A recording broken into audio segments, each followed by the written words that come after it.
The political temperature in Lagos State is already heating up ahead of the 2027 gubernatorial election, as influential power blocks and political gladiators position themselves in what promises to be one of the most explosive contests in the state's modern political history. Among the top names making the rounds is Femi Gbajabiamila, Chief of Staff to President Bola Tinubu and former Speaker of the House of Representatives.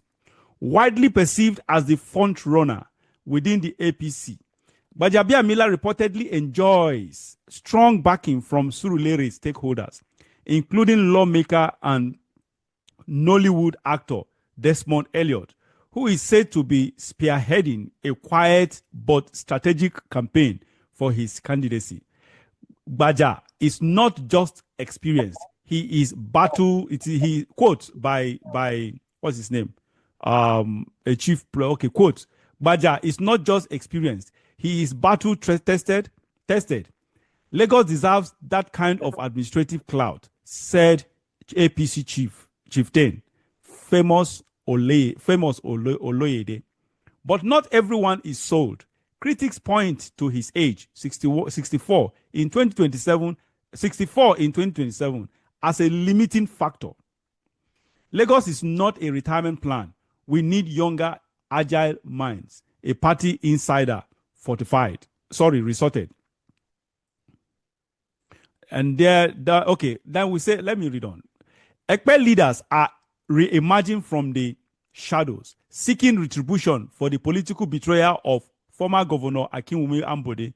Maruf Tunji Alausa, the Minister of State for Health, is quickly becoming a rallying figure for the district. Ambode's political assassination cannot be forgotten. It's Ekpe's turn to lead again.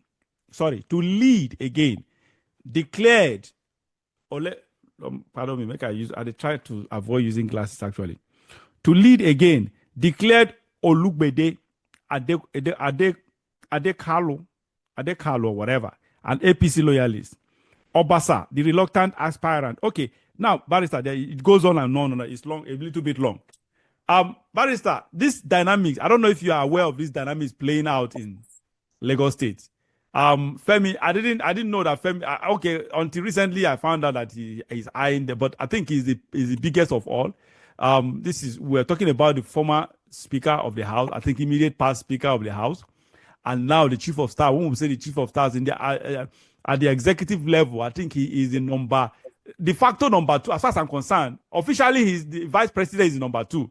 But when you talk of the reality, the Chief of Staff is the number 2. That is the Nigerian reality. Even in the US, honestly, reality, I consider Chief of Staff as the second most powerful, because that is the only person that gives you access to. If the Chief of Staff says no to you, you can never see you can never smell the sight of the president. So he is more powerful than the Vice President. That is in reality, a sort of. So this is someone that is next to the president in reality or technically, vying for the state governorship. Obviously, he is the most powerful person. And now compare it to Seyi, the son of the president, in the dynamics. Then we have other people, Obasa or whatever, the Ambode group and so on and so forth.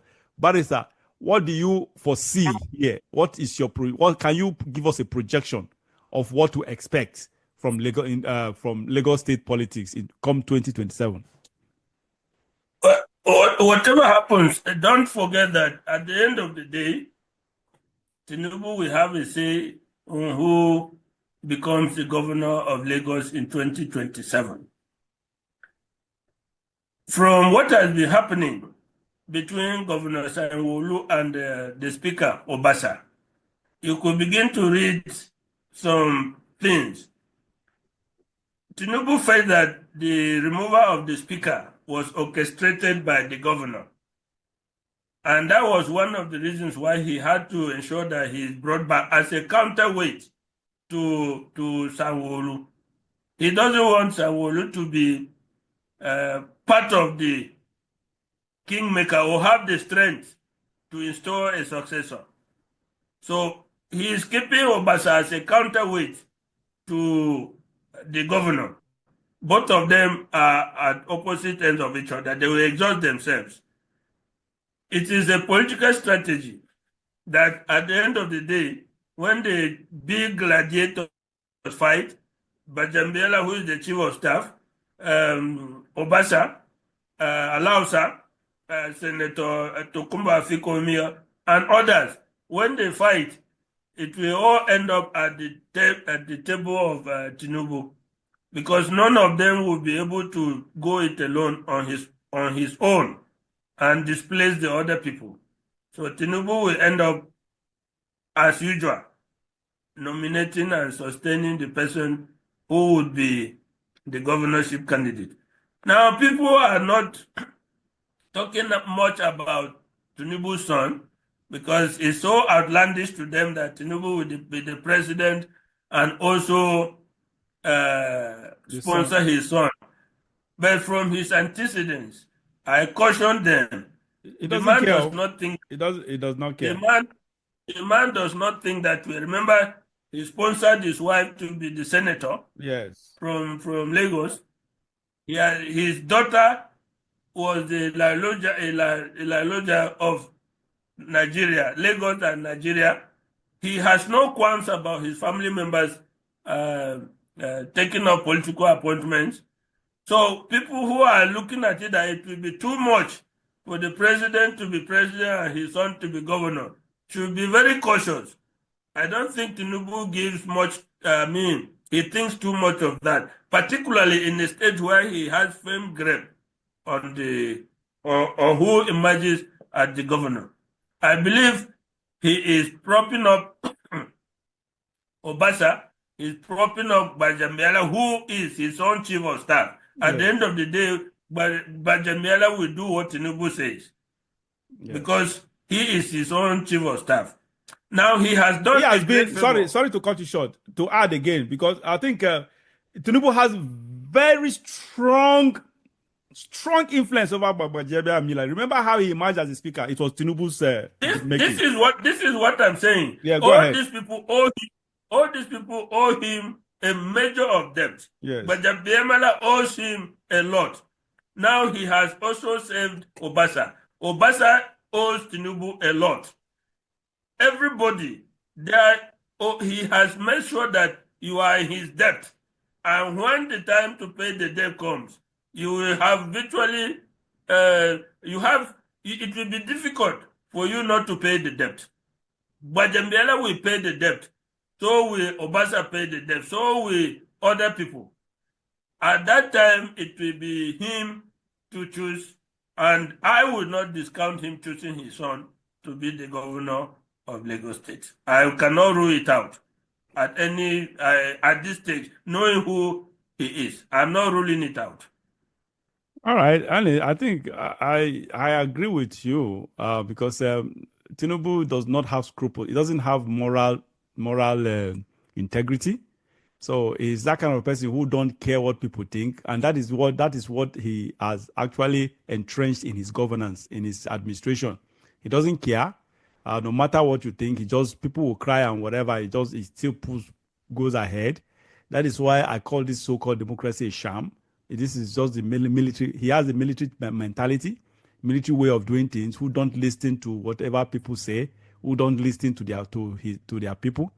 Who don't listen to his people or whatever. So he will do what Tinubu will do what Tinubu usually does, and that is just, you have just said it all. He doesn't care the optics. Tinubu is careless about optics. So he would just feel if his son suits his ego and his selfishness, he will install him. There's nothing anybody can do about that. But except God, I don't know. That man is really, really. Honestly, anytime I wake up to hear President Tinubu, it thing keeps. I'm really yet to wake up from this dream.